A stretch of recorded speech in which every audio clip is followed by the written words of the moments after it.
Olá, a paz do Senhor, eu sou o pastor Jefferson Araújo, sejam bem-vindos a este canal, onde você aprende teologia de maneira simples. Hoje eu quero falar para vocês sobre um assunto muito interessante e algo que acontece desde os dias antigos, mas perdura até os dias de hoje. Hoje nós iremos falar sobre pregadores sem pastores. Mas antes de nós começarmos, eu quero pedir para você que é novo aqui neste canal, que se inscreva e que você também, no final deste vídeo, se ele foi bom para você, deixe o seu curtiu, o seu gostei, para que o algoritmo do YouTube possa impulsionar este vídeo para que outras pessoas também possam ser alcançadas por ele. Eu quero começar a nossa aula de hoje com um texto que se encontra na carta de Judas, capítulo único, versículo de número 12, que diz assim: essas pessoas participam de vossas reuniões e celebrações fraternais, banqueteando-se convosco, sem o menor pudor. Agem como pastores que a si mesmos se apacentam, vagam como nuvens sem água, impelidas pelos ventos. São como árvores sem folhas nem fruto, duas vezes mortas, arrancadas pela raiz. São como as ondas bravias do mar, espumando suas próprias indecências, estrelas errantes, para as quais estão preparadas as mais densas trevas por toda a eternidade. Observe que Judas, ele fala sobre falsos obreiros, sobre falsos líderes, falsos pastores, falsos mestres, pregadores da palavra, que já existiu desde aquela época. Ou seja, eles andavam já infiltrados dentro da igreja, no meio dos irmãos, e Judas descreve estas pessoas como árvores amaldiçoadas, sem frutos, como nuvens secas, sem água, como folhas levadas pelo vento para um lado e para o outro. Ele chama de pastores de si mesmo. São aqueles que apacentam a si mesmo, ou seja, pessoas que não aceitam ser lideradas, pessoas que não aceitam ser apacentadas. Isto tanto se refere a pastores que não têm pastores, como a qualquer tipo de obreiro, de ministro, que não aceitam estar debaixo da cobertura espiritual de uma liderança. No versículo de número 13, Judas fala que eles são também considerados como estrelas errantes. A palavra errantes aqui, ela significa tanto que anda no erro, que anda no engano, como também que anda vagueando de um lado para o outro. Ou seja, isto é claramente uma citação aos pregadores itinerantes, aqueles que vivem na itinerância e que não param em nenhum lugar. Eles nunca estão associados a um corpo, eles nunca estão debaixo de uma liderança, eles nunca buscam congregar num lugar, sempre estão mudando de congregação para congregação, de igreja para igreja.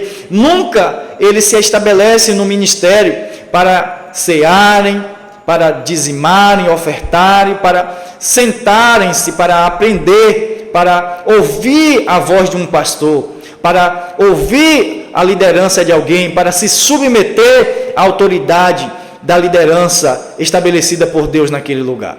Estrelas errantes também nos remete para a rebelião de Lúcifer. Apocalipse capítulo 12, versículo de número 4, diz que o grande dragão, com a sua grande cauda, arrastou após si a terça parte das estrelas do céu. Ou seja, estrelas errantes aqui está associada com Apocalipse 12:4, com falsos ministros, com falsos líderes que são facilmente derrubados ou engodados pela grande cauda do dragão, pelas seduções que o diabo tem para oferecer-lhes. É por isto que Judas fala no versículo de número 11: ai deles, porque trilharam o caminho de Caim. Ávidos pelo lucro, se jogaram no erro de Balaão e foram tragados pela morte na rebelião de Corá. Lógico que a carta de Judas se expande para todos os cristãos ou todos os crentes. Isto aqui era para todos os públicos, mas o público primário que Judas queria alcançar com esta carta eram os obreiros, os pregadores da palavra de Deus. Porque ele cita Caim, ele cita Balaão e ele cita a rebelião de Corá.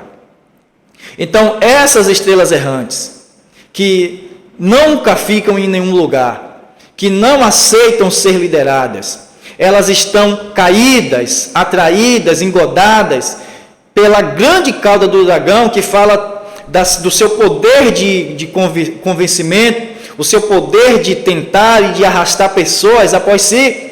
Assim como ele arrastou a terça parte dos anjos que estavam lá no céu, ele tem arrastado muitos e muitos pregadores, muitos e muitos obreiros desta última hora, que a Bíblia classifica-os como obreiros da iniquidade, obreiros que estão sendo enganados por Satanás, a não submeterem-se a uma liderança, a não aceitar estar no lugar onde eles vão ceiar, onde eles vão receber a bênção do Melquisedeque, onde eles vão comer pão e beber vinho, serem abençoados, mas também serem corrigidos quando eles precisarem. Então, esse texto aqui, ele é bem claro. Ele tem um alvo principal aqui, os líderes, os ministros da palavra de Deus.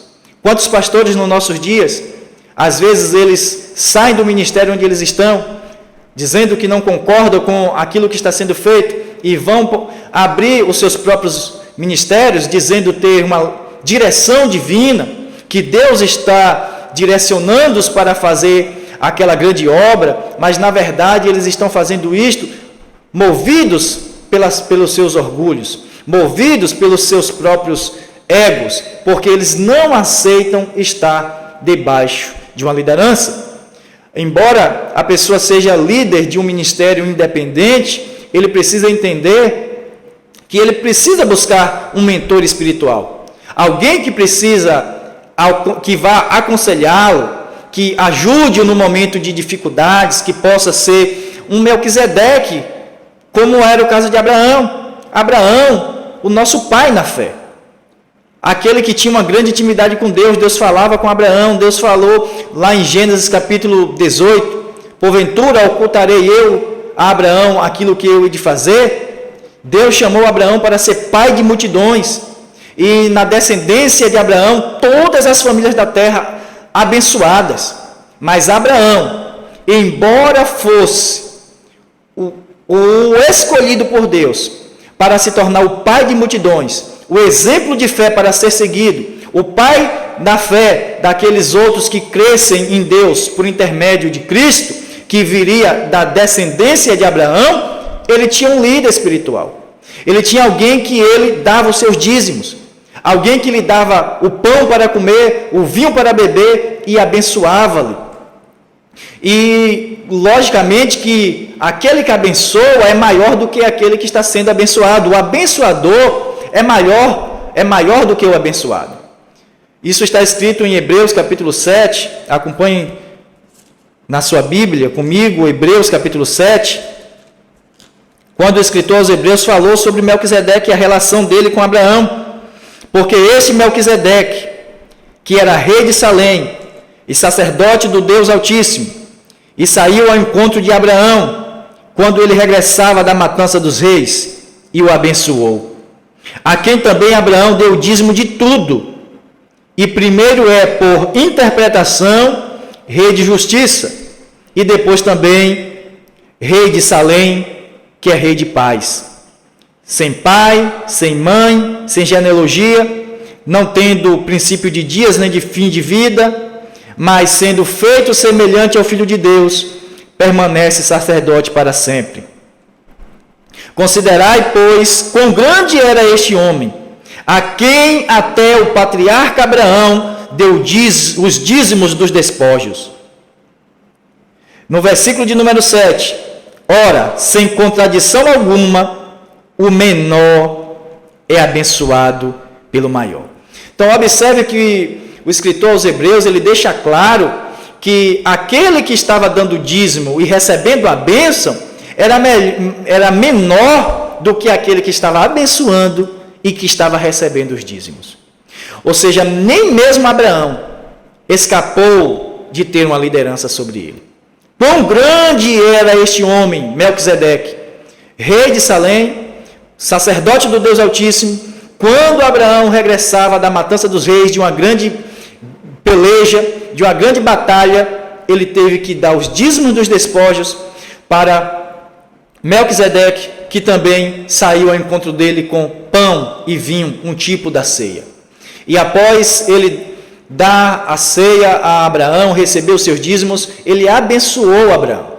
Ou seja, isto aqui é uma tipologia tremenda para os pregadores, que são itinerantes, que saem pregando o evangelho em todas as partes da nação e do mundo, mas eles precisam, após essas grandes pelejas que eles enfrentam, porque pregar o evangelho é uma batalha espiritual, quando eles retornarem dessas incursões vitoriosos, eles precisam estar debaixo da autoridade do Melquisedeque. Eles precisam vir trazer os seus dízimos onde Melquisedeque está. Eles precisam receber do pão, eles precisam receber do vinho das mãos de Melquisedeque. E precisam receber a imposição de mãos de Melquisedeque e a bênção sacerdotal dele. Nem mesmo Abraão escapou de estar sob uma liderança. Jesus, ele teve que ser batizado por João Batista. E quando ele foi para ser batizado, João Batista falou: não, eu que deveria ir até a ti e tu vens a mim? Só que a resposta de Jesus foi maravilhosa: é necessário cumprir toda a justiça. E depois que Jesus inicia o seu ministério, perguntaram a Jesus: com qual autoridade tu fazes isto? E quem te deu esta autoridade? A pergunta de Jesus para eles foi: me respondam, se o batismo de João era do céu ou da terra? Lógico que eles não responderam, porque se eles dissessem que era do céu, Jesus ia refutar-lhe: por que vocês não creram nele? E se eles dissessem que era da terra, as pessoas reputavam João como profeta, então eles não quiseram responder nada, então eles ficaram em cima do muro. Então eles disseram: não sabemos. Então Jesus falou: também não vou responder para vocês. Mas ali o que Jesus queria mostrar era: eu faço estes sinais porque eu me submeti à autoridade de João. Eu submeti-me ao batismo de João. Embora eu sendo maior que João, pregando mais que João, fazendo sinais porque João nunca fez milagre nenhum, batizando mais pessoas, ainda que o texto diz em João 4, que Jesus não batizou ninguém, ele mesmo, nas águas, mas o ministério de Jesus batizava mais do que o ministério de João. Através dos discípulos de Jesus, várias pessoas eram batizadas nas águas. Jesus submeteu-se a ser batizado por João. Moisés, grande líder, mediador da antiga aliança, ele aprendeu durante 40 anos na terra de Midian, debaixo da autoridade de Jetro, seu sogro, que era sacerdote naquela terra. Então nós percebemos que cada grande líder na história, ele estava abaixo de uma liderança, ele tinha que se submeter a uma liderança. Esse texto de Judas que nós lemos, das estrelas errantes que andam vagueando por vários lugares, vivendo nos erros, erra aqui, erra lá, cai com alguém aqui, aí já muda de igreja, cai com alguém lá, já muda de cidade, e assim eles vão procurando lugares para ficarem, mas nunca se contentam. Isto nos remete a um texto que eu quero ler com vocês nesta aula, em Juízes, capítulo de número 17, a partir do verso 7. E havia um jovem de Belém de Judá, da tribo de Judá, que era levita e peregrinava ali. E este homem partiu da cidade de Belém de Judá para peregrinar onde quer que achasse comodidade. Chegando ele, pois, à montanha de Efraim, até a casa de Mica, seguindo o seu caminho, disse-lhe Mica: de onde vens? E ele lhe disse: sou levita de Belém de Judá, e vou peregrinar aonde quer que achar comodidade. Vocês percebam que aquele homem, aquele jovem, ele era levita. E os levitas, eles não tinham herança dentro da nação de Israel, então eles ficavam espalhados entre as tribos. Só que não havia cidades de levitas dentro do termo de Belém de Judá. Por isso que o texto começa no versículo de número 7, que ele era ali de Belém de Judá, mas não natural dali, porque ele peregrinava ali.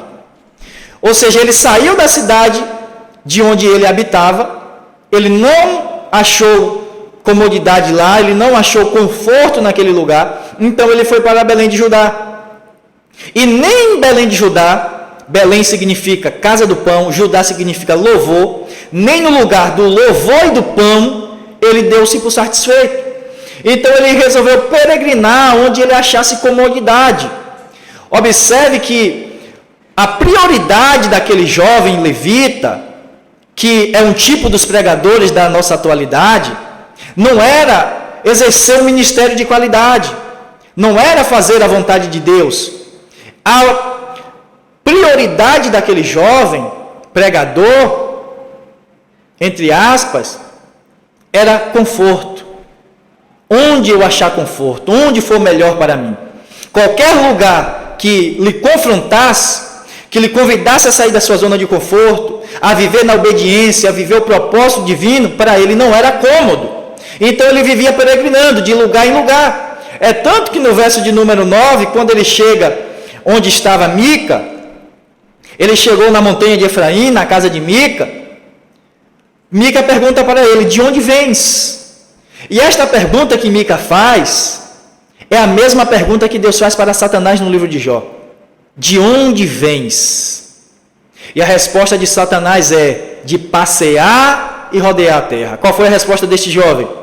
Sou levita de Belém de Judá e vou peregrinar aonde quer que achar comodidade. Então observe que o caráter daquele jovem era o mesmo caráter de Satanás. É o mesmo caráter demoníaco que vive passeando, rodeando, procurando lugar onde lhe preste comodidade, onde lhe dê conforto, onde ele não seja confrontado pela palavra de Deus, onde ele não seja orientado a viver o propósito de Deus, onde ele seja corrigido quando ele estiver errado, onde ele seja ministrado por alguém. Ele quer ser sempre o ministro, ele quer ser sempre a estrela. Por isso que Judas fala: estrelas errantes, que vivem procurando lugares para brilharem, onde eles sejam o centro, e não Cristo seja o centro.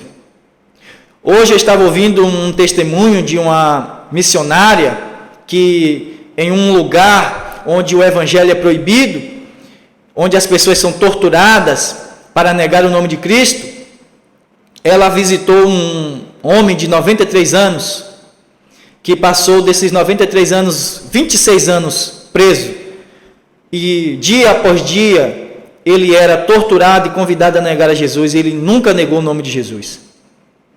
E quando ela e a sua comitiva estava diante deste homem, ela ficou surpresa, porque em nenhum momento ele falou do seu sofrimento, em nenhum momento ele colocou a sua oratória, não colocou como centro da sua oratória. Ele não se pôs como o tema central da sua oratória. Ele sempre falava de Cristo, ele sempre falava da grandeza de Cristo, sempre do louvor a Cristo, sempre do poder de Cristo, sempre do privilégio de servir a Cristo. E Cristo sempre no meio. Já este levita, ele queria ser o centro, que é a síndrome de muitos pregadores. Muitos pregadores que não têm líderes, que não se submetem a uma liderança, eles estão sofrendo a síndrome de Lúcifer, que é a mesma síndrome do levita peregrino. No verso de número 10, então, lhe disse Mica: fica comigo e ser-me por pai e sacerdote, e cada ano te darei 10 moedas de prata e vestuário e o teu sustento. E o levita entrou. E consentiu o levita em ficar com aquele homem, e este jovem lhe foi como um de seus filhos. E consagrou Mica ao levita, e aquele jovem lhe foi por sacerdote, e esteve em casa de Mica. Então disse Mica: agora sei que o Senhor me fará bem, porquanto tenho um levita por sacerdote. Observe que aquele homem foi peregrinando, aquele jovem foi peregrinando, até ele chegar no lugar onde consagrasse-o a sacerdote. Algo que estava além daquilo que Deus tinha para ele. Ele era levita.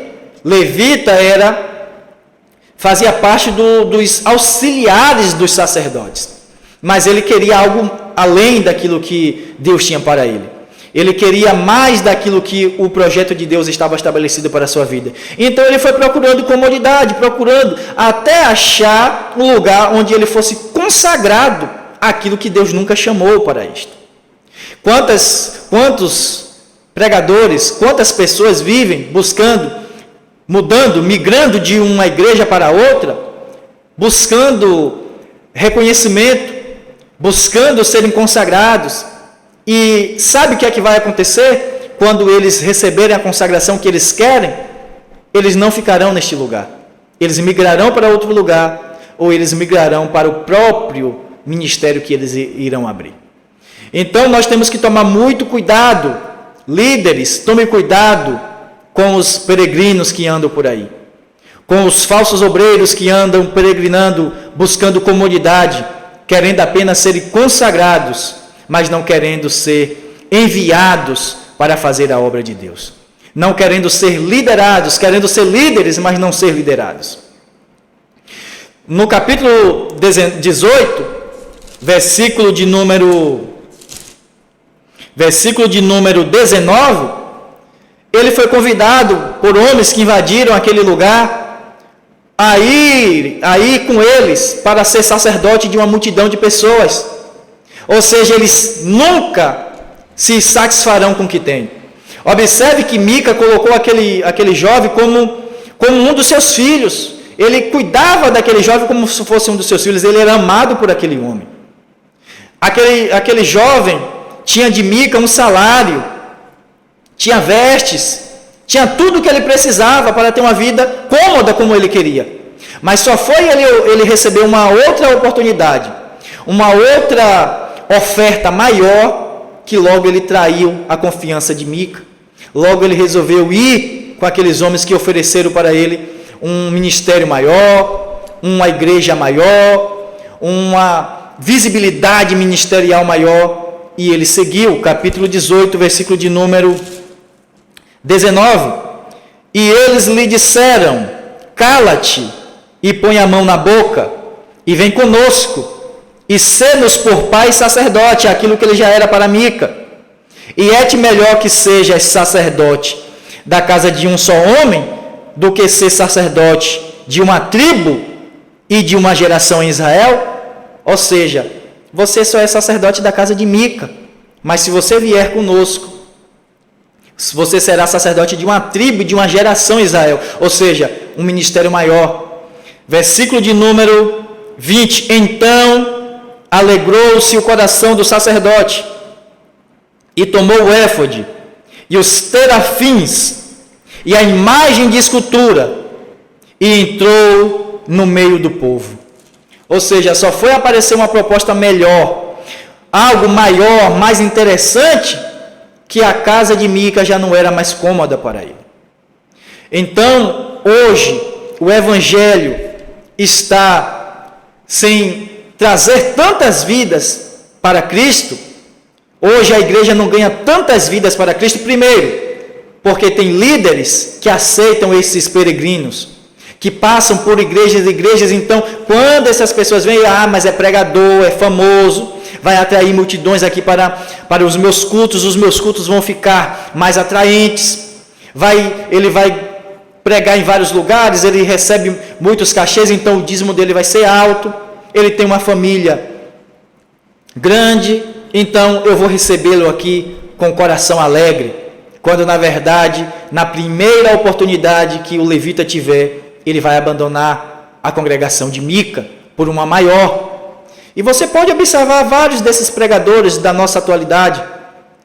Eles estão numa igreja, quando vocês veem, eles já estão em outra igreja, e assim eles vão passando por igreja, e ainda usam o nome de Deus em vão, dizendo que Deus direcionou-os para aquilo ali. E sempre eles vão saindo de uma igreja para outra maior, Deus nunca direciona-os para ir para um lugar menor, para ir para uma congregação que está precisando de alguém para ajudar, de obreiros para ajudar a liderança para poder ganhar almas. Esses obreiros, esses pregadores, essas estrelas errantes, eles não sabem o que é dar dízimos e o que é dar ofertas. Eles não sabem o que é se assentar no culto de ensino para ouvir o seu pastor. Não sabem ouvir a voz do seu pastor. Eles acham que por eles terem o dom profético, o dom da palavra, eles não precisam se submeter a nenhuma liderança. Só que a Bíblia diz que Samuel, que era profeta, ele abriu uma escola de profetas dentro de Israel, 1 Samuel capítulo 10. Essa escola de profetas, verso 5, era chamada de rancho de profetas. Mais tarde, Elias expandiu o ministério profético da escola de profetas. E você vai ver a expressão filhos dos profetas. Essa expressão filhos dos profetas não significa filhos no sentido sanguíneo, no sentido natural, mas no sentido espiritual, como Timóteo e Tito eram filhos na fé de Paulo. Esses filhos dos profetas é o mesmo que discípulos dos profetas. Eram homens comissionados por Deus para profetizarem a palavra do Senhor. Mas embora eles tivessem o chamado de Deus, embora Deus tivessem chamados para profetizarem, eles precisavam estar debaixo de uma liderança. Eles precisavam se submeter a um profeta maior, onde eles iam aprender a palavra, onde eles seriam ministrados antes de saírem para ministrar. Que Deus possa despertar nos corações desses pregadores desta geração, dos pregadores que estão se levantando, a não serem derrubados pela cauda do dragão e viverem como este levita, peregrinando, nunca ficam em nenhum lugar, nunca se submetem a uma liderança. E que estes que já estão desta maneira, que Deus possa mudar os corações deles. Pois Jesus tinha o costume de ir na sinagoga. Jesus tinha o costume de ir no lugar de culto. E estes pregadores não sabem o que é isto. Eles só estão dentro dos templos quando eles têm agenda, quando eles vão pregar. Ou seja, fora do itinerário deles, vocês não vão ver ele num culto. Vocês não verão eles numa oração. Vocês não verão eles num propósito dentro de uma igreja, dentro de um ministério local, debaixo de uma autoridade. Mas que em nome de Jesus, o Espírito Santo traga uma mudança, que Deus abra o discernimento da liderança, para que não aceitem esse tipo de coisa dentro das nossas igrejas, e que o Espírito Santo, que convence o homem do pecado e da justiça e do juízo, transforme os corações destes pregadores e conserve os corações daqueles que estão íntegros buscando a Deus. Que Deus abençoe e até a próxima aula.